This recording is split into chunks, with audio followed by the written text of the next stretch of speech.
말씀을 이제 나누려고 합니다. 오늘 여러분과 사도신경 강의 성도의 교제 마지막 세 번째 시간으로 여러분과 나누려고 합니다. 어쩌면은 총 정리가 될 수도 있을 것 같습니다. 여러분, 성도의 교제를 지난 저희들이 두 차례에 걸쳐서 나누었었는데 그 내용들의 가장 중요한 것은 그거였습니다. 하나님께서는 처음부터 무엇을 꿈꾸셨다? 하나님은 처음부터 무엇을 꿈꾸셨다? 교회를 꿈꾸셨답니다. 하나님이 꿈은 교회다, 교회.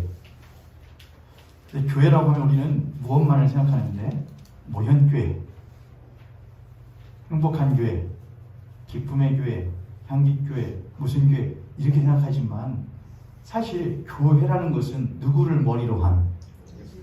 교회의 머리는 예수 그리스도시요, 그 모든 이들은 그의 지체라 했습니다. 그러므로 예수를 머리로 한 것은 모두가 교회입니다. 하나님의 나라라고 하는 것은 무엇이냐면은 하나님이 주인, 하나님이 머리 되시는 곳, 그게 하나님의 나라지요. 창세기 1장 1절에서는 베레시트로 시작하는데 베레시트의 의미는 모든 만물이 예수 그리스도를 주로 머리로 삼도록 하시겠다는 하나님의 계획, 뜻이라는 의미입니다. 그게 태초의 베레시트지요. 성경의 맨 처음부터 하나님은 분명하게 자신의 뜻이 무엇이고 자신의 계획이 무엇인지를 천명하셨던 것이죠. 내 뜻은 내 아들, 독생하신 아들 예수 그리스도로 말미암아 모든 만물이 그 안에서 통일되게 하려는 거예요. 에베소서 1장에 있는 말씀입니다. 그것이 하나님의 꿈입니다. 그 꿈의 표본, 그리고 시작점이 무엇이냐? 바로 지금 우리가 모여있는 이런 교회인 것이죠. 작은 교회들. 이 작은 교회들이 이 땅에 심기어진 하나님의 꿈의 씨앗들이고, 이것들이 심기어져서 썩어져서 그 안에서 열매가 나게 되어지고, 나중에 모든 만물들이, 모든 각 족속과 백성과 방언 열방이 주 예수 그리스도를 주라 시인하면서 나아가게 되는 것, 그것이 바로 무엇이냐? 하나님의 나라, 하나님의 꿈이라고 하는 것이죠. 할렐루야. 그게 하나님의 꿈이에요. 그래서 우리들이 그렇게 세워진 것을 뭐라고 하느냐? 하나님의 교회라고 하고 공교회라고 합니다. 공교회는 네 가지의 특성이 있다고 말씀했었죠. 교회는 무엇이고? 교회는 하나이며 보편적이고 또한 거룩하고 사도적인 교회다. 교회의 통일성, 일치성, 교회의 거룩성, 교회의 보편성, 교회의 사도성, 이게 공교회예요. 이 모든 것들은 누구로 말미암아? 머리 되시는 주 예수 그리스도로부터 얻어지게 되는 것, 그것이죠. 그렇게 공교회가 된 곳이 가만히 보니까 머리는 예수 그리스도로서 공교회가 되었는데, 그 공교회가 누구로 이루어져 있다는 것이냐? 각자 한 사람 한 사람의 성도로서 이루어졌다고 하는 겁니다. 성도로서. 그렇죠, 여러분. 근데 그 성도로서 이루어지는 그 교회를 하나님이 뭐라고 했느냐? 제가 이 말을 안 했네요. 하나님의 꿈은 교회다, 하나님의 꿈은 하나님의 나라다 그랬어요. 근데 하나님이 하나님의 나라인데, 하나님은 누가 되시고? 하나님은 아버지가 되시고, 모든 하나님의 나라는 그러므로 곧 아버지 되시는 무엇인 것이죠? 하나님의 가정이 되는 것이죠. 집이 되는 것이죠. 그래서 하나님의 꿈은 동시에 뭐라고도 할 수 있겠느냐? 하나님의 나라요, 또한 하나님의 가정이라고도 할 수 있을 것 같습니다. 그래서 하나님은 아담과 하와의 처음에 태초에 만들어 놓으신 것도 무엇의 모습이었고? 가정의 모습이었다고 하는 것이죠. 단순히 가정뿐만이 아니라 생각과 생각이 다르고 성별과 성별이 다르고, 그런 이들이 하나로서 모여져 있는, 단지 사람과 사람만 모여 있는 것뿐만이 아니라 그 사람이 누구와 또한 모여 있고, 동식물들과 자연과 머물러 있고, 또한 그 사람이 하나님과 함께 모여 있는 그 공간, 그 시공간을 하나님은 하나님의 나라라고, 하나님의 가정이라고 했다고 하는 것이죠. 그래야 모든 만물이 예수 그리스도 안에서 무엇 되는 것이니까요, 통일되어지게 된 것이니까. 그렇죠. 그게 하나님의 꿈이었다는 거예요. 하나님 그렇게 가정을 세우셨고 그 가정이 죄로 말미암아 깨어졌을 때에도 하나님은 끝까지 그들을 무엇하라고 하지 않으셨냐? 떨어지라고 하지 않으셨다고 하는 것이죠. 이제 우리들이 그런 교회를 보니까 교회가 무엇으로 이어졌냐? 각 성도들로 모여져 있다는 것입니다. 그래서 사도 바울은 교회를 보고 뭐라고 했느냐? 몸이라고 했습니다. 몸. 그 몸의 머리는 예수 그리스도시고 이 앉아있는 모든 사람들은 그 예수 그리스도의 몸의 각 무엇들이라 지체라고 했습니다. 누구는 손이요, 누구는 발이요, 누구는 눈이요, 누구는 귀요 라고 하는 것이죠. 이 자리에 그러면은 예수 그리스도는 머리 되시고 우리가 지체라고 하면 그럼 목사는 뭘까요, 여러분? 목사는 그 지체 가운데 어디일까요?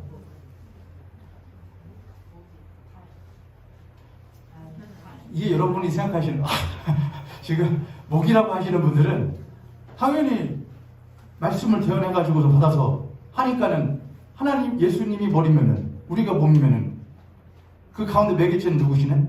누구겠지? 목사겠지 라고 생각하는데 그렇지 않아요. 저를 따라서 목은 내가 돼야 한다. 그렇죠 여러분?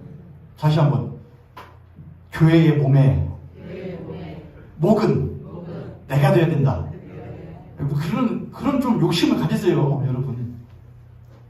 만약에 이거 성경책이 예를 들어서 이 4만 얼마짜리인데 만약에 금박이 되어 있다. 껍데기가 금박으로 해가지고서는 시가 100만 원짜리다. 혹시 개정으로 못 받고 싶은 분 계십니까? 그러면은 슬그머니 내 개정판을 책상 밑으로 내리고서는 해가지고 당근마켓에 올려야지. 나의 불순한 생각이. 아니 그러니까 뭐냐면은 그런 데는 욕심 부리실 거 아니에요.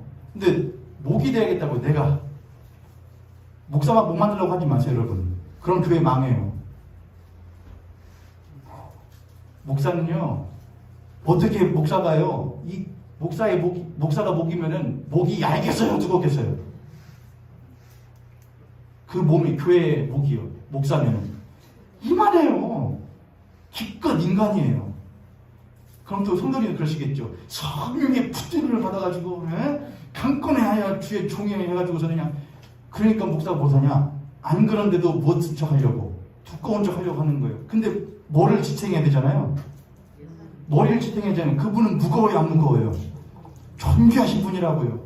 어떻게 그러니까 달랑달랑한 거예요. 그래서 목은 누가 돼야 되느냐? 성도님께서 내가 교회의 목이 돼야지. 내가. 근데 다들 뭐만 하려고 그러냐? 사회에서의 어떤 일이나 직책할 때는 뭐 되려고 그러시냐? 눈알 되려고 해, 눈알. 내가 눈알이요? 내가 옷을 이거 모이면 끝이요.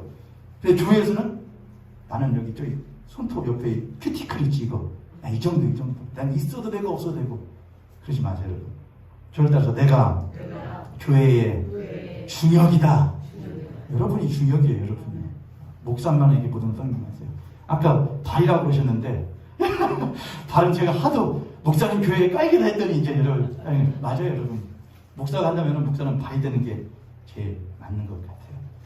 아무튼 예수 그리스도는 머리 되시고 모든 지체들인 모든 이들 성도들은 교회의 몸 지체들이다 이렇게 했습니다. 여러분에게 이제 마무리를 하면서 지금까지 했던 것은 그런 교회의 가정적인 의미 그런 것들을 제가 이제 이야기했다면 오늘은 총정리로서 이 성도의 교제를 조금 다른 측면에서 좀 보려고 그래요. 첫 번째, 세 가지로 제가 했는데 성도의 교제는 우리가 성도의 교제를 믿사오며 이렇게 하잖아요. 성도의 교제는 교회의 가르침과 치리 안에서 이루어지는 것이다 이거예요. 성도의 교제는 교회의 가르침과 치리 안에서 이루어지는 것이다. 청년부를 담당하다 보면은 또 저는 이제 예전에 신일교회에서 고등부를 담당했었는데 젊은 학생들 또 청년들을 하다 보면은 규모가 있는 교회에서는 항상 무슨 문제가 일어나기 마련이냐면은 교회 안에서 무슨 문제가 많이 일어날까요? 청년부, 학생부 안에서요. 연애 문제가 일어나요. 연애 문제, 썸이요. 그런 단어도 아셔요? 애들이 뭘 하느냐? 이게 연애를 하면서 하죠. 그래서 어떤 목사님들은 교회 안에서 뭐 금지, 연애 금지. 연애 금지. 하고 싶으면은 못해. 목사님한테 말해. 하고 목사님 보고 너네 둘이 신앙적으로 이성 간에 교제를 해도 되겠다 싶으면은 허락해준다. 하지만 그전에는 안 돼. 여러분 어떻게 생각하셔요? 이성 간의 교제 안 된다. 괜찮아요, 선생님? 그러면 옛날에 그래서 교회를 무슨 당이 예배당이라고 하나 무슨 당이라고 했죠? 연애당이라고 했죠, 연애당. 솔직히 어릴 때는 여자를 보러 만나고 하고 남자들 보러 가고 그랬던 거 아니에요. 목사님 무슨 말씀 재미도 없고 그냥 얼른 예배 끝나고 뭐 됐으면 좋겠다. 그냥 청년부 모임이나 했으면 좋겠다. 그런데 성도의 교제라고 하는 것은 성도와 성도 간의 교제라고 하는 것은 그냥 우리들이 사람 대 사람으로 만나는 게 아니에요, 여러분. 옆에 손님 앞에 손을 보시고 참 우리 고백하겠습니다. 당신과 나는 사람 대 사람으로 만나기 전에 성도와 성도로서 만나는 겁니다. 아멘. 야, 성도가 되기 전에 그리스도인 되기 전에 뭐가 먼저 되라 그러죠? 사람이 먼저 되라 그러죠. 저 그거 맞다고 생각하는데 사실은 성경적으로 하면은 우리는 사람이기 이전에 뭐가 돼야 되는 것이냐? 성도예요, 성도. 나는 하나님께 거룩하게 부름받은 자라 이거예요. 우리는 부름받아서 모인 사람들이에요. 근데 이 개중에는 모형교회는 없겠지만은 사람 같지 않은 사람의 모습을 하고 말을 하고 행동을 하는 사람이 있을 수도 있어요, 없어요, 여러분? 있잖아요. 그럼 그 사람한테 야, 사람답게요. 예수 믿으면 다냐? 사람답게 해야지. 그 사람한테 아무리 말해봐야 그거는 사회에서는 통용될지언정 교회에서는 통용 안 돼요. 그건 그 사람의 거듭난 그가 성도라고 한다면 그의 심령에 아무런 흔들림을 주지 못한단 말이에요. 그가 정말로 거듭났다고 한다면 그 사람에게 가장 충격적, 내가 거듭난 그리스도인이라고 한다면, 성도라고 한다면 그 사람에게 제일 충격적인 것은 넌 사람답지 못한 놈이야 라는 말보다, 놈이라고 하지 말라고 그랬는데 사람답지 못한, 그럼 뭐라고 한대요? 놈이라고 하면 좋은 단어 저한테 알려주세요. 사람답지 않은 사람이야 라고 말하는 것보다 진짜 그리스도인은 너는 성도답지 않은 성도다, 넌 그리스도인답지 않은 그리스도인이다 라는 말이 더 큰 충격으로 와야 되는 거예요. 그래요, 안 그래요, 여러분? 왜요? 나는 사람이라는 내 정체성보다 나는 예수 그리스도로 말미암아 거듭났고 하나님께 부름받은 사람이라고 하는 그것이 나에게 정체성으로 더 큰 거예요. 이해되셔요, 여러분? 근데 야, 저 사람답지 않네. 그거는 별로 충격받지 않는데 그리스도인답지 않네. 그거는 그럴 수도 있고 그럴 수도 있고, 야, 그리스도인이라고 다 깨끗하게 사냐? 절대 그렇지 않아요, 여러분. 그게 내 마음의 심령에 막 크게 울림이 있어야 돼요. 내가 그리스도인인데, 핏값 주고 산 사람인데, 내가 거룩하신 하나님의 부름받은 사람인데 내가 그래서는 안 되지 라고 하는 심령의 흔들림은 오직 부름받은 진짜 성도에게서만 나타나는 현상이에요. 그렇지 않은 사람은 아무렇지도 않아요. 그래서 교회를 성도를 치리한다고 하는 목회자가 말씀을 통하여서 성도들을 치리하려고 할 때에 성도님들께 여러분 그리스도인이 그럴 수 있습니까? 여러분 성도들은 그래서는 안 됩니다. 성경에 있는 대로 그들에게 가르침을 하려고 하면은 뭘 하려고 하지 않느냐? 받으려고 하지 않는 경우들이 종종 있어요. 왜냐하면은 사람으로서의 교회 밖에서의 기준을 가지고 교회 안에서 맞추려고 하기 때문에 그래요. 교회 밖에서는 내가 참 사람다운 사람이야. 도덕적으로, 윤리적으로, 지위적으로, 물질적으로, 사회적으로 덕망이 있고 나 괜찮은 사람이야. 그런데 왜 나에게 무엇인가를 잣대를 제시하냐 이것이죠. 그는 성도가 아니에요. 그건 성도가 아니에요. 그럼 이렇게 하실 수도 있겠죠. 그럼 목사가 말한 게 다 맞습니까? 그렇지 않아요. 성도의 교제는 교회의 가르침과 치리 안에서 이루어지는 것이다 라고 할 때에 첫 번째 그 치리는 무엇이냐? 성삼위 하나님께서 서로 사랑하신 것 안에서 치리 받는 거예요. 그냥 가르쳐요. 이렇게 해야 됩니다. 성도는 저렇게 해야 됩니다. 연애하면 안 됩니다. 연애도 됩니다. 그 모든 것이 여러분 가정 안에서 아이들을 가르치고 훈육할 때도 무조건 야, 안 돼! 통금 몇 시간까지 못 나가. 그렇게 한다고 아이들이 거기에 따른 자녀가 되어가든가요, 여러분? 그렇지 않아요. 왜 그렇지요? 인간이라는 존재는 규율로서 만들어지지 않아요. 인간이라는 존재는 무엇으로 만들어진 존재냐? 사랑으로 만들어진 존재거든요. 그 사랑 안에 규율도 들어있는 것이지 규율 안에 사랑이 들어있는 게 아니에요, 여러분. 사랑이 더 크단 말이에요. 그래서 가정 안에서 부모님께서 아이들을 양육하실 때에도 내가 이 아이들에게 훈육하죠. 때리기도 하고 기준을 제시하기도 하지만은 그 아이가 무엇을 느끼게 되느냐? 우리 엄마 아빠가 나를 너무나 무엇하는 사람이야. 크게 사랑하는 사람이어서 나에게 이걸 하는 거라는 것을 아이들이 느끼지 못하면 아이들은 뭐만 느끼는 거예요? 규율만 느끼게 돼요. 쉽지 않다는 거 저도 알아요, 여러분. 6살짜리 아이를 한 명 키우면서 쉽지 않아요. 내가 너를 얼마나 사랑하는지. 근데 그것이 나이가 점점 더 들어갈수록 못하겠죠. 쉽지 않겠죠. 근데 그건 어쩔 수 없어요. 하나님께서 부모 되신 여러분들께 맡겨주신 사명이에요. 내가 이 아이에게 해라 하지 마라. yes or no를 가르치기 전에 사랑을 먼저 이 아이에게 충분하게 아이가 느낄 수 있도록 하지 않으면 희열감이 켜요. 그 아이는 뭐만 생기냐 안에서? 반발감만 생겨요. 언젠간 내가 뭐가 되면, 내가 크면, 능력이 되면, 벗어날 수 있으면 통제를 벗어나겠다는 생각만 하게 돼요. 하나님은 어떠실까요? 하나님은 인간 부모보다도 우리를 더 잘하셔요. 자신의 자녀를 잘하셔요. 우리들에게 제일 필요한 것은 사랑이라고 아셔요. 왜 그럴까요? 하나님이 사랑이시고 그 사랑의 하나님이 우리를 무엇하시기 때문이냐? 지으셨기 때문에 그래요. 영혼의 마음, 사랑의 마음이 있어요. 그 하나님 우리를 교회라는 하나님의 가정을 만들어 놓고 그들을 무엇으로 지휘하시 원하시느냐? 야, 성부와 성자와 성령이 서로 무엇하시더라? 서로 사랑하시더라. 그리고 그 서로 사랑하는 삼각형의 사랑의 그 관계 안에 교회를 끌고 들어오시는 거예요. 그게 우리의 본문인 요한 1서 1장 1절부터 4절까지의 말씀이에요. 우리가 너희들에게도 이것을 전한 것은 너희로 우리와 함께 사귐이 있게 하려 함이라. 우리의 사귐은 그 아버지 하나님과 거룩하신 그 아들 예수 그리스도와 더불어 누림이라 그렇게 되어 있거든요. 안 봐서 그래요, 여러분? 에베소서 1장 1절부터 4절에 이렇게 써 있습니다. 제가 읽어볼게요. 3절에 찬송하리로다 하나님 곧 우리 주 예수 그리스도의 아버지께서 그리스도 안에서 하늘에 속한 모든 신령한 복을 우리에게 주시되 곧 창세전에 그리스도 안에서 우리를 택하사 창세전에 우리를 무엇하사 택하사 무엇 안에서 그리스도 안에서 택하사 우리로 사랑 안에서예요.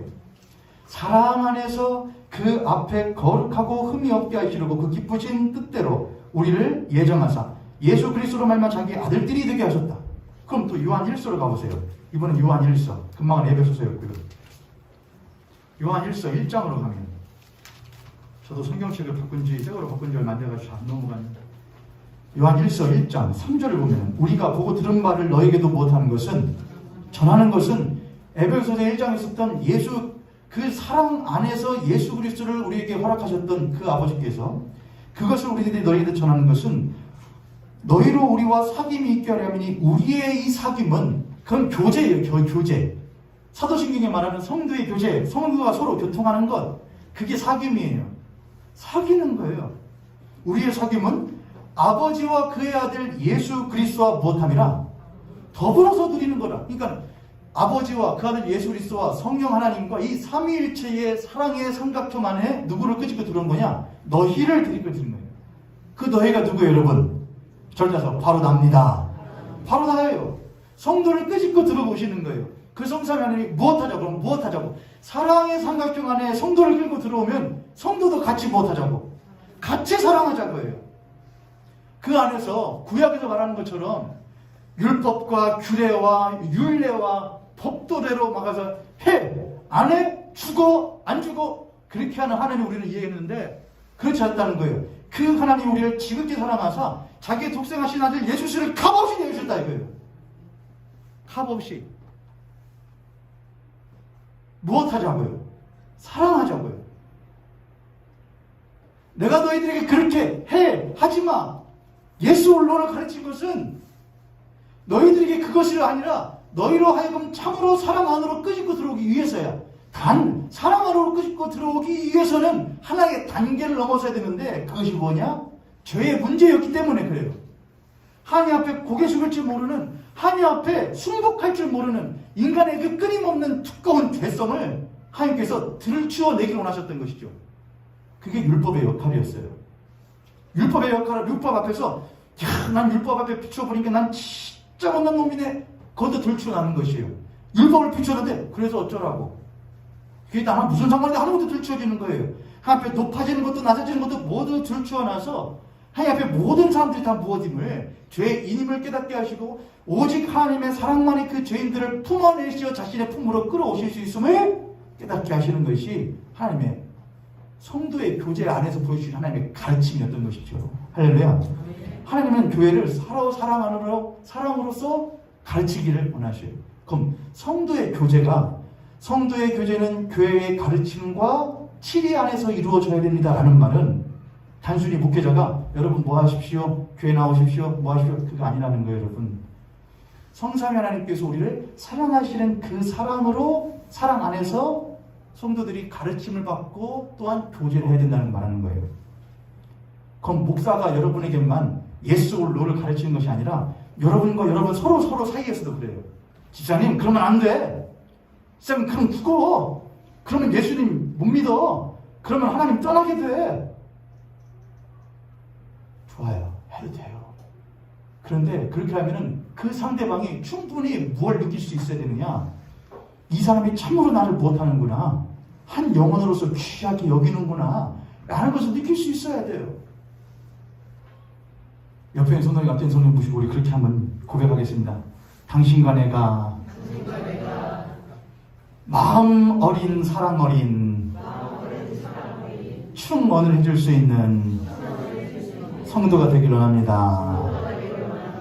아멘. 여러분, 누군가에게 충고를 한다는 건 쉬운 일이 절대 아닌 것 같아요. 우리가 흔히 그런 말 하죠. 뭐 할만 해야 하지. 들만 해야 하지. 만약에 했다가 뭐라고 느끼면 웬 참견이야 하면은, 그래서 근데 여러분 그거는 좋은 거예요. 왜냐하면은 그러면 그럴수록 뭘 하게 되거든요. 말을 하고 싶은 사람은 심사숙고를 하게 되는 거예요. 혹여나 내가 이렇게 하면 되지 않을까? 그것 자체가 뭐의 과정인 거예요, 여러분? 사랑을 이루어가는 과정인 거예요. 왜? 저 사람이 나랑 상관없어. 그러면은 댓글에 쌀 반드시 그냥 죽어라! 멍청한 너! 써버리겠죠. 네? 근데 무엇이니까? 성도니까 귀하게 여기려고 하면 혹시나 그러지 않을까? 못하실까? 단, 이거는 조심하셔요. 내가 꼭 그 사람에게 이렇게 했을 때 그 사람이 나에게 뭐라고 반응을 해서 내가 받을 상처가 있죠, 여러분. 있잖아요. 했는데, 만약에 뭔 참견이야? 하면은 얼마나 못해, 여러분. 아이, 그렇게 아주 서로 관계 껄끄러지니 하지 말자. 그것은 하나님 앞에 맡기셔야 될 필요가 있어요. 무엇 안에서, 사랑 안에서. 만약에 하나님이 내가 내 아들 예수 그리스도를 저들에게 줬는데 그들이 필요 없어요. 그러면 어떻게 하지? 실제로 그런 일이 있었어요, 없었어요, 여러분? 요한복음에 보니까 1장에 보니까요. 참빛 곧 세상에 와서 각 사람에게 비추는 빛이 있었는데 사람들이 그를 무엇하지 못했다고요? 알아보지도 못했고 영접하지도 않았다고요. 오히려 십자가의 못 박아 못해버렸다고요. 그럼 하나님이 주셨어야 그런다고 그걸 아셨을까요? 모르셨을까요? 죽인다는 걸. 근데 알고도 못하잖아요. 그래서 성도의 교제는 그런 거예요. 성도의 교제는 내가 이에게 무엇인가를 말했을 때에 나는 심사숙고하여 사랑을 가지고 그에게 오랜 시간 기도를 하고서는 하나님 앞에 하고 한다고 할지라도 그가 받을 수 없어서 못할 수도 있다 이거예요. 내칠 수도 있어요. 그때 우리는 무엇을 기억해야 되느냐? 하나님은 그의 독생하신 아들을 우리에게 보내셨을 때에 우리가 그를 십자가에 못 박아 달았을 때에 그는 얼마나 크게 상실하셨을까를 내가 경험하는 거예요. 하나님이 나를 그렇게 무엇하셨지? 사랑하셨지. 나도 그분처럼 사랑해야지 라고 하는 게 성도의 교제예요. 그런 게 없으면은 도대체 교회 안에 어른이 어디 있겠어요, 여러분? 교회 안에 어른이 어떤 사람이에요? 교회 안에 어른은 연세가 없었다고 어른 되는 게 아니에요. 교회 어른은 말해줄 수 있는 사람이 어른이에요. 근데 모든 후배들이 알아야 돼요. 저 사람은 정말 교회를 사랑하는 사람이고 우리를 정말 사랑하는 사람이야. 그 사람이 하는 말이라면 믿을 수 있어 라는 걸 알 수 있어야 돼요. 그런 사람이 어른이 되는 거예요. 여러분이 그런 어른 되셔야 돼요. 할렐루야. 네. 할렐루야. 네. 애들이 알아요. 라떼 마시는구만. 라떼가 뭔지 아셔요, 여러분? 라떼는 말이야. 라떼는 안 그랬다. 내가 옛날에 신앙생활 할 때는 안 그랬다. 또 죄송합니다. 또 꼰대 하는 거 할 수 있는데, 근데 알아요. 라떼는 말하고 꼰대 말해도 저 사람 진짜 중심이 무슨 마음인지 애들도 알아요. 사람이면요. 나 걱정해서 하는 말이구나. 당장은 튀쳐나갈 수 있어도, 당장은 튕이 나갈 수 있어도 다시 돌아와요. 걔는요. 왜요? 알거든요. 마음을. 그게 어른이에요. 그게 어른. 어른은 그렇게 말해줄 수 있는 사람이 되어야 돼요. 누가 되시겠습니까? 여러분이 되셔야 돼요. 모현교회에 그런 어른 5명만 있어도, 10명만 있어도 아브라함의 기도가, 예? 진짜 모현교회는 훌륭한 교회 될 거예요. 훌륭한 교회. 그렇게 성도 안에 예수 그리스도와 성삼위 하나님의 사랑 안에서 우리는 가르침 받는 거예요. 많은데 다 넘어갈게요. 다 넘어가고 저 이거 하나만 할래요. 첫 번째는 성도의 교제는 교회의 가르침 안에서 이루어져야 되는 것이다. 두 번째, 성도의 교제는 서로와 서로 간의 사랑의 안에서 이루어지는, 다 들어갔던 거예요. 마지막 하나 할게요. 성도는 누구와 교제하냐예요. 저희들은 지금까지 사도신경을 외면서 이렇게 했죠. 거룩한 공교회와 성도가 서로 교통하는 것과, 성도가 서로 교통하는 것은 명백하게 성도의 교제의 대상이 누구로 제시되어 있죠? 누구로 제시되어 있는 거예요? 성도가 무엇하는 거니까? 서로 교통하는 거면 성도가 누구와 교제하는 거잖아요. 성도와 성도가 교제하는 거잖아요. 근데 개역 개정에는 성도의 교제화라고 쓰여 있어요. 성도의 교제화. 물론 그거를 의도한 건 아닐 수 있겠지만은, 최근에 신학자들이 앞으로 우리들의 신앙은 이래야 된다라는 그런 흐름이 있는데, 그 흐름에 비추어 볼 때는 이렇게 해석할 수 있을 것 같아요. 성도의 교제가 지금까지는 교회 안에서만 우리는 생각을 했어요. 우리끼리 어떻게 사랑할 수 있지? 어떻게 할 수 있지? 근데 이제는 성도의 교제는, 성도가 서로 교통하는 것과 성도의 교제는 다른 의미예요. 성도가 서로 교통하는 것은 성도와 성도 간이지만은, 성도는 거룩한 안에 부름받은 사람의 그잖아요. 당연히 예수 믿는 자밖에 없어요. 근데 성도의 교제는 틀려요. 뭐가 틀려져요?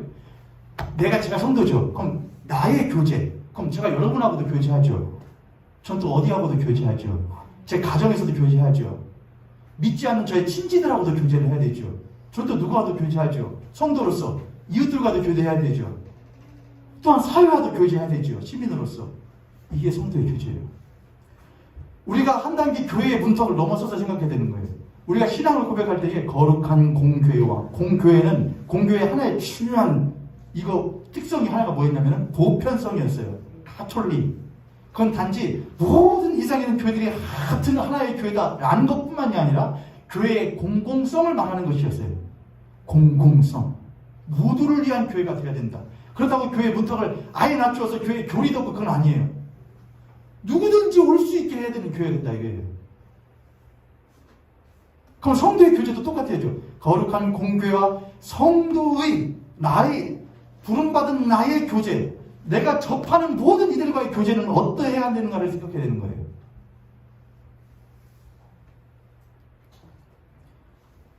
우리들은 성도로서 거룩하신 성삼위 하나님과 교제합니다. 위로 하나님과. 그리고 우리는 옆으로 누구와 교제합니다. 우리 같은 성도들과 교제합니다. 그리고 우리는 누구와 교제합니다. 나의 사회와 나의 이웃과, 또한 내가 살아가는 생태계 할 때마다 찔려요. 생태계 할 때마다. 생태계와 자연과 우리는 교제하는 것이죠. 모든 것들이 주 예수 그리스도께서 우리들에게 허락하여 주신 나의 교제의 대상들인 것이죠. 대상들. 할렐루야. 할렐루야. 아브라함의 아들 이삭, 그리고 그의 아들 야곱은 거짓말을 하고 떠나야 했는데, 쫓김을 당해서 떠났는데, 그가 가던 와중에 도망자의 신세이던 중에 어딘지도 알지 못하는 한 곳에서 잠을 청합니다.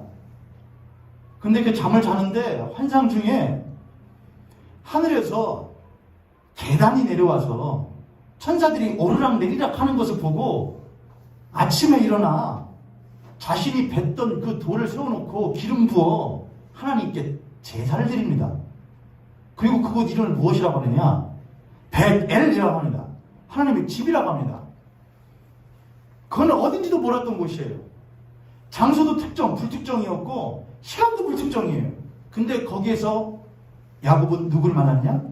하나님 만나요. 그게 무슨 말이에요, 여러분? 여러분, 우리가 성도로서 여기 있는 것 중요해요.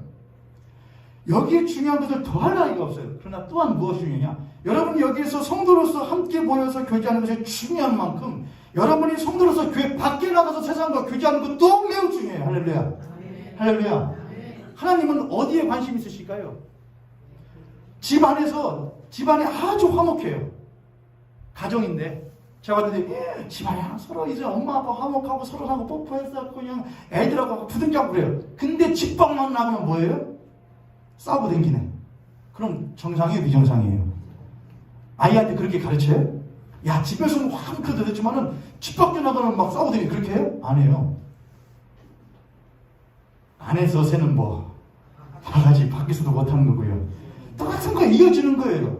수신제가 치고 평천하라면 교회 안에서 성도들이 하나님의 가정이면은 야, 너희들이 서로 교제하고 하니 사랑으로 교제하니 너무나 좋다. 근데 나가기만 하면 죽이네? 나가기만 하면 내 것 먼저 챙겨오네? 교회가 먼저라고 그러네?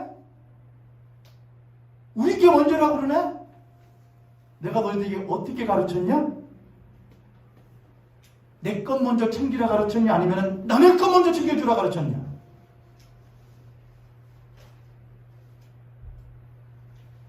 남을 썩히라고 그랬냐? 남을 위하여 썩으라고 그랬냐? 그렇죠, 여러분. 저는 성도의 교제, 사도신경의 성도의 교제의 마지막 핵심은 전 여기 있다고 생각을 해요. 우리는 성도로서 세상과 어떻게 교제할 것인가? 우리는 그 사랑을 어떻게 베풀 것인가? 복음을 사랑으로서 어떻게 전할 것인가? 우리들의 그 받은 사랑을 어떻게 생태계 가운데에 발현시킬 것인가? 어떻게 하면 주머니에 쓰레기 하나를 덜 버릴 것인가? 어떻게 하면 전기차를 보급하는데 어떻게 하면 내가 참여할 것인가? 어떻게 하면 사회의 약자와 사회의 취약계층들이 조금 더 잘 사는, 더불어 잘 사는 사회를 만들 수 있을 것인가? 그거 생각하는 게 성도의 교제예요. 할렐루야. 할렐루야. 여기서 기도하면서 하나님 나의 삶을 편하시죠. 하나님 나를 불쌍히 계시죠. 하는 것과 동시에 나가서 뭐라냐. 하나님 그들도 불쌍한데요. 이걸 할 줄 아는 게 성도의 교제예요. 그걸 하지 않는 것은 성교계가 아니에요. 그래서 그 다음으로 넘어가는 사도신경의 그 다음이 뭐예요, 여러분? 거룩한 공개와 성도의 교제와 그 다음 뭐예요, 여러분? 죄를 용서받는 것이죠. 누구한테 용서받아요? 누구한테 죄를 용서받죠? 우리는 예수 그리스도의 용서 안 받아요. 그럼 사람한테는 용서 안 받아도 돼요, 여러분? 죄는 우리가 하나님께도 짓지만 누구에도 짓죠. 그래서 이 거룩한 경계와 성교의 죄와 죄를 용서받는 것은 한 뭉탱이에요. 다 한데 연결되어 있어요. 성도의 교제가 우리를 넘어서서 나가야지만이 죄를 용서받는 것이 가능해져요. 우리는 누구에게 용서를 구해야 되느냐? 세상에게 용서를 구하는 교회가 되어야 돼요. 다음 주 할때 저게 도대체 뭔 말인가? 거기까지 나가는 것이 우리 모형교회가 가야 될 길임을 잊지 않는.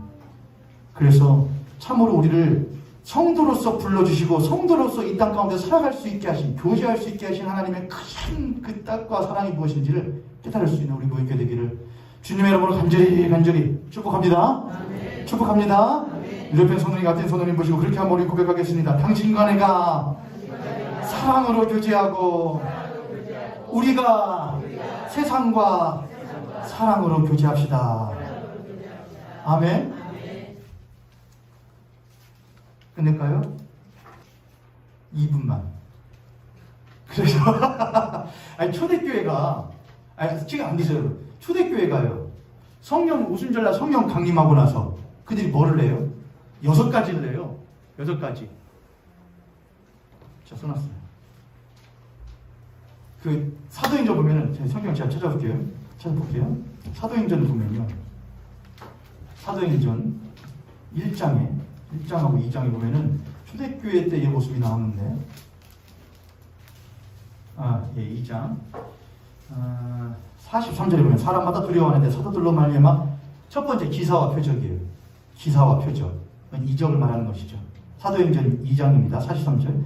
기사와 표적이 나타나고 믿는 사람이 다 함께 있어. 믿는 사람이란 성도를 말해요.